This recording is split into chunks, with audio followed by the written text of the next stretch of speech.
One of the topics that I wanted to cover with you guys, because I get asked a lot, is can I link stuff in my home? Can you share this link with me? Can you link that table? Can you link this? And I think it's a kind of a backwards design world that I personally live in because of Mom, who's an interior designer, not decorator, because she has a degree in design. And that's the fact that I have her as my outlet. So I go to market, we go to market. And for those of you who don't know, market for the interior design world is just like retail. You go to High Point, Atlanta, Vegas. There are several of them around the country, really around the world. And they have booths and showrooms, and you can see the new products. And she is a designer, so she would be kind of the middleman to where then you guys would be purchasing it from a retailer. So I'm almost kind of like cutting out the middleman because she is that middleman. But one of the things that she asked me initially was what do I like? She even said, give me a swatch of fabric to start with, and then we'll start doing a whole room off of that. And I think that's what I get asked a lot, because designing or decorating can be very overwhelming, even if you are working with a professional interior designer, because they're looking at you like, give me some ideas, and you're looking at them like, well, that's what I'm paying you to do. But there has to be something that you meet in the middle on, because it's your personal home. So for us, for when I started, this project with Collins and Cannon, I was like, you guys need to just get on Instagram, Pinterest, whatever it is, magazines, Veranda, Architectural Digest, Southern Accents, Traditional Homes, whatever, magazine that you get your hands on. Find things that you like, find things that are appealing to you. When you get to a certain page, does that make your heart race? This paint color is soothing to you. Pull those pictures out or take pictures with your phone. Kind of come up with your own tangible Pinterest folder or storyboard or whatever it is, because you need a starting place, and you have to find that for whatever professional that you're working with, whether it's a flooring person, it's a paint, you're selecting paint, shingles, brick, whatever it is, you have to find some things, some commonality to get started with. So I always tell people, kind of pull pictures together, and that will give the designer that you're working with, at least it'll get them to a point where they know what appeals to you, what you like, and then we can go from there. So that's what I did with Collins and Cannon, and we spent weeks and months and looking at, physically driving around and looking at things. And don't be afraid to do that. Don't be afraid to ask your friend if you like her couch, if you can take a picture of it to keep. Not necessarily because you want that couch, but you want to put that on your storyboard, because that might be your starting point. We had total stalker moments where we would be looking over somebody's fence, and I'd be going, I think they're looking out their window, and so, it literally, I thought we were getting arrested a couple of times looking at people's swimming pools or shrubbery or whatever it is. So we had lots of landscape discussions that were probably illegal, traipsing through people's yards that were not our own. Yeah, so I think that's a great place to get started. And even if it's just stuff that you're taking into Home Depot or to Lowe's or whatever to show their paint consultant, hey, these are the colors I like. Then they can probably take those colors and sometimes they can computer match them, or they can say, oh, our color numbers that look like this are so and so. Or you may be going into a wallpaper store or a Pottery Barn or a West Elm or wherever it is. It's great if you take pictures with you, even if they're on their phone, and find a sales associate and say, oh, look, I found this and this is really appealing to me. Do you have anything that looks like this? I mean, I think that's pretty elementary, and you probably know that, but it's just a really good rule of thumb as a place to start out when you're working. And if you find something, even if it's a pillow, a throw pillow. We have literally started a room in this house with a light fixture. Right. We went off, we had to have that light fixture. That was it. And then we just, started going off of that. And look, honestly, there will never be a 100% smooth process. No. It's non-existent. It doesn't happen. That's not the real world. There's always a hiccup. There's always something that's going to be done that you look at it and you go, oh, that looks awful. I hate it. Why did I pick that? You know what? The world's going to keep spinning. Walmart's going to be open tomorrow. The sun's going to rise. Move on.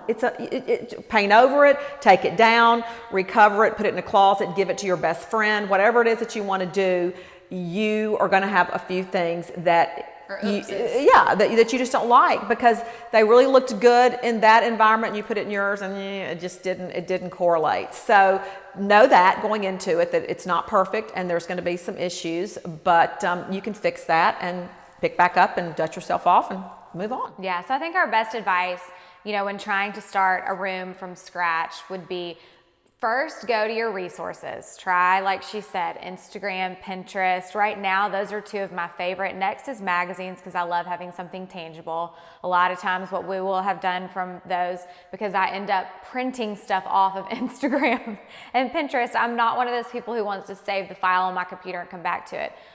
Find somewhere in your house. This would be, if you are trying to redo a room, find somewhere in your house that is a surface of some sort, a desktop, a countertop, that you do not use on a regular basis. Whether you put a table in a closet, it does not matter. And then start by putting the items that you want to go in that room, pictures of them on the table. Use your color swatches, your paint swatches. If you have any fabric, that's a great way to go to any of your fabric stores and start getting swatches, bring them back to the table, because sometimes you just need to see it laid all out together. And a lot of times what we have done, that table for us is currently in her garage. I was going to say, she left that tidbit out that her construction little table is in my garage, taking up the third bay, and one of my cars is out, the pickup truck is out in the back of the house, and her father is getting extremely tired of giving up his parking space, because it was going to be for just a few months, and now we have been 2 years. Just a few months. 2 years. So find that space. In your parents' carport. Your parents' carport. And sometimes it's not always about just like immediately putting the puzzle piece together. A lot of times we have put it to rest for a day or two and then just returned back to it to have fresh eyes on whatever it is. And a lot of times I'll put all of those down there, and then she'll ask me my opinion, and then I'll look at her like, you're confused. You've acted like I have a vote in this. I don't really have a vote in this. Just tell me which one you want me to choose. It's a 51% vote, kind of. No, I'm just kidding. But I will, as a sidebar, say this. Every once in a while, if there's 3 things that you like, oh, gee, I like all 3 of these, then this is coming from 36 years of marriage. Put all 3 of them in front of your spouse and go, honey, which one of these do you like the best? And then he's going to say, oh, that one. Go, oh, great, I love that one. We'll use that one. And then he thinks that he's contributed to this project 100. When in fact, you liked all of them, and but make them feel a part of it. You don't want them to think that they're totally getting excluded from the process, which in reality they probably are, but have those moments where you are inclusive of your spouse or your significant other and let them feel like that they're a part of the process. So originally when I started this topic, I said that people ask me all the time, can you link this dresser? Can you link that light fixture? Can you link that paint color? The answer to that in short is yes. Some of this I think that I can go back and link. What I'm gonna have to do is go back and find to see if when these are sold at what retailer they're sold at, right? Yes, but I've not charged you for any of this process, and I hold all that information, and I'm thinking that I could hold you hostage to give you that information. I'm thinking like make you cook dinner one night or something. I'm definitely thinking not that. Yes, you can do it. Everything that we have is mostly linkable. Some stuff was just like built to be in the home, and that's not going to be linkable. And some paint colors we custom mixed. So I can probably give you those too. Whether it'll come out the way it appears on our wall, I can't guarantee that. Well, we'll talk about paint in a totally separate episode, because paint does, depending on if your house faces east or west, or you have incandescent lighting or natural lighting, all of that affects your paint color. So we will circle back around on another Collins Closet confessional, which I'll tell you about paint. Easily trained.